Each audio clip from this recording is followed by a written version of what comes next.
కేసీఆర్ పట్టభద్రుడే, కేటీఆర్ పట్టభద్రుడే, కవిత గారు పట్టభద్రురాలే, హరీష్ రావు గారు కూడా నాకు తెలిసి పట్టభద్రుడే అని నేను అనుకుంటున్నా. మీ 4 ఓట్లు ఎవరికి వేయదలుచుకున్నారు, మీరు ఎవరికి మద్దతు ఇస్తున్నారని చెప్పి నేను వేదిక మీద నుంచి అడుగుతున్నా. ఇవాళ నేను ముఖ్యంగా టీచర్లను డిఎస్సి నోటిఫికేషన్, అదే విధంగా టెట్ పరీక్షలు నిర్వహించింది కాంగ్రెస్ పార్టీ అధికారంలోకి వచ్చిన తర్వాత కాదా? మీరు ఆలోచన చేయండి. 11,000 మంది టీచర్ల నియామకాలను చేపట్టినమా లేదా? ఒకవేళ మేము టెట్ పరీక్షలు నిర్వహించి డిఎస్సి పరీక్షలు నిర్వహించి 60 రోజుల్లోనే 11,000 మంది టీచర్ల నియామకాలు మేము చేపట్టుంటే మీరందరూ మా కాంగ్రెస్ కు నరేందర్ రెడ్డికి ఓటు వేయండి. ఒకవేళ నేను చెప్పింది అబద్ధం అయితే మీరు మాకు ఓటు వేయకండి, మీకు కావాల్సిన వాళ్ళకి వేయండి.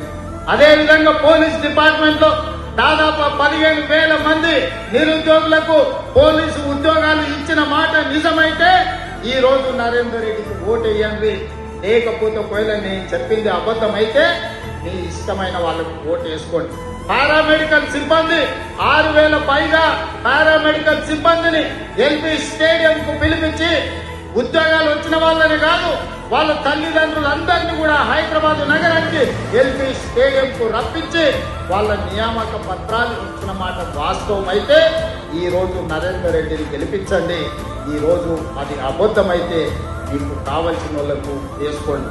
ఈ విధంగా వివిధ శాఖలలో 55,163 మందికి ఎల్బీ స్టేడియం సాక్షిగా ఒక్కొక్కరిని వాళ్ళ కుటుంబ సభ్యులను వాళ్ళ తల్లిదండ్రులను పిలిపించి వాళ్ళకు ఉద్యోగ నియామక పత్రాలు అందించి వాళ్ళ కుటుంబాల కళ్ళల్లో ఆనందం చూసిన మాట వాస్తవం అయితే ఈ పట్టభద్రులందరూ కూడా ఇవాళ కాంగ్రెస్ పార్టీని గెలిపించండి అని నేను అడుగుతున్న మిత్రులారా.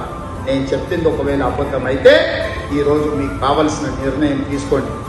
అందుకే ఈ రోజు వివిధ పరిశ్రమలలో మీకు ఉద్యోగాలు రావాలి, పట్టభద్రులు బాగుపడాలి అని యంగ్ ఇండియా స్కిల్స్ యూనివర్సిటీని దేశంలోనే ఎక్కడ లేని విధంగా పబ్లిక్ ప్రైవేట్ పార్ట్నర్షిప్ లా ఈ రోజు మనం ఫ్యూచర్ సిటీలో దేశానికి ఆదర్శంగా ఉండే విధంగా తీర్చిదిద్ది ఆ యూనివర్సిటీకి చైర్మన్ గా Mahindra group of companies chairman Anand మహేంద్రను ఈరోజు చైర్మన్ చేసి వాళ్ళకి శిక్షణ ఇచ్చి ప్రతి సంవత్సరం వేలాది మంది నిరుద్యోగులకు శిక్షణ ఇవ్వడం ద్వారా ప్రైవేట్ పరిశ్రమలలో వేలాది ఉద్యోగాలు ఇవ్వడానికి ఇవాళ మనం ప్రయత్నం చేస్తున్నాం.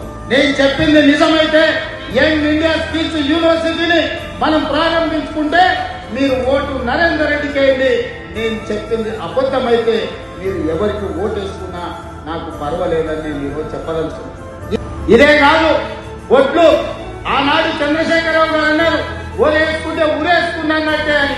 కానీ నేను వచ్చిన తర్వాత నేను చెప్పిన ఓరి వేసుకోండి, సన్న ఒట్టు పండించిన వాళ్లకు 500 రూపాయల బోనస్ ఇచ్చే బాధ్యత నాది, గిట్టుబాటు ధరతో పాటు 500 రూపాయల బోనస్ ఇస్తా అని చెప్పి 1,56,00,000 మెట్రిక్ టన్నుల ఒట్టు పండిస్తే 500 రూపాయల బోనస్ రైతులకు ఇచ్చి రైతులను ఆస్తున్న ప్రభుత్వం పెద్దలు ప్రేమ్ సాగరావు చెప్పినట్టు ఆనాడు క్వింటాల్కు 10 కిలోలు తాలు మీద, తరుగు మీద, తడి మీద చుట్టి తీసి మిమ్మల్ని 1,000 కోట్లు దోసుకున్నారు.